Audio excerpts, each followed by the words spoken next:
wars against Muslims, very few people know that. I think they, in terms of the sheer number, Muslims have killed more Muslims than sort of outsiders that have violated. Persecution of Jews in Europe, leading all the way up to Holocaust. What have we learned from this incredibly deadly conflict that can so easily get out of hand? Probably not very much, sadly. I think that we have not learned our lessons, and every generation thinks that the generation before was the most violent, the most intolerant, and then we repeat the mistakes of the past. And was it George Santayana who said those who forget the lessons of the past are doomed to relive them?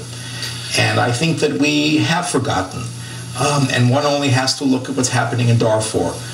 One only has to look at what's happening in much of Africa.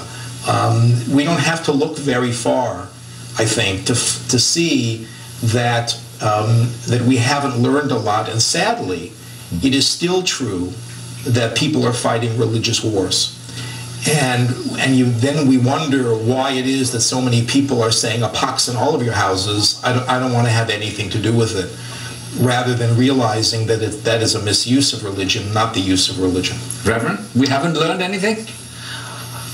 I think one thing we've learned is that while religion can be an incredible force for good, and that's why we're involved in it, it can be also a force for evil, and a force for bloodshed and division and hatred, which to me seems to be the ultimate heresy.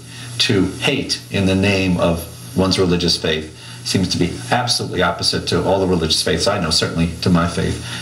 So something like the Crusades is a real blight on the church. Something like the persecution of Jews in Europe is a blight on the history of the church. So what I think we need to recognize is the power of religion, that it animates at a very deep level and drives people passionately for their beliefs. So we need to draw on the positive values of those religion to drive people in those positive directions. So religion can be a force that unites or a force that divides. And those who want to bring division in the name of religion need to be marginalized. And as Saud was talking about, Muslims speaking out, those of religious faith who want to unify, who want to build peace, we need to really speak out. Not just for the sake of our religion, but for the sake of the peace of the world, which is a larger mission entirely. I mean, the culprit in this seems to me, it's not so much religion per se, but really the human being or the human nature that will use all kinds of methods, if you will. Sometimes if you are going to pursue your selfish ends or your own particular ends, then you would use religion and you would use politics and you would use... Well, at the very outset, you asked me a question about believing that one's own faith is the only true faith. Right. And I think that this takes us back to that question. Right. Because if one believes that one's faith is the true faith and believes that those who do not believe in that same faith are infidels, right, then what have we done historically? We've driven out the infidel. Right. And as soon as we demonize... We've killed in the name. Absolutely. As soon as we demonize others, as soon as we see others as less than human, then it leads to the kind of atrocities that unfortunately we've seen far too often in history. Actually, let me put in my perspective as well. I think what's happening is that the religion, the purpose of the religion, as I understand it, is for a human being to be able to be close to his beloved or her beloved. And what has happened over time is that people have started to fall in love with the path more than the beloved.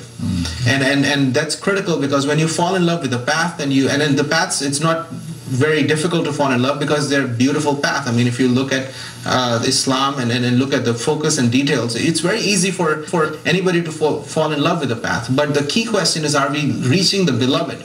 And which is Allah. Or God, yes, or Yahweh, or yes, whoever. And if you truly fall in love with your beloved, then by definition you have to love each and every creation of your beloved, whether that creation believes in the beloved in the same way as you do or not. And that's one component. And the second component is the collective consciousness of the people practicing a faith. When a community as a faith thinks that their way is the only way to heaven, only with a capital O, that actually is dangerous territory. And if you look at all the past conflicts, I think this was a common general perception in the masses when they were going in that direction, where they were actually trying to do good by killing others. So actually that brings us to this Imam Faisal Abdul Rauf, who lives in America and is an author of a recent best-selling book called What's Right with Islam. And in this book, anyway, he argues that Islamic principles support the fundamental values of a pluralistic and democratic society, and in fact says that Sharia is more akin, or it is there to protect and further life and religion and property, and is similar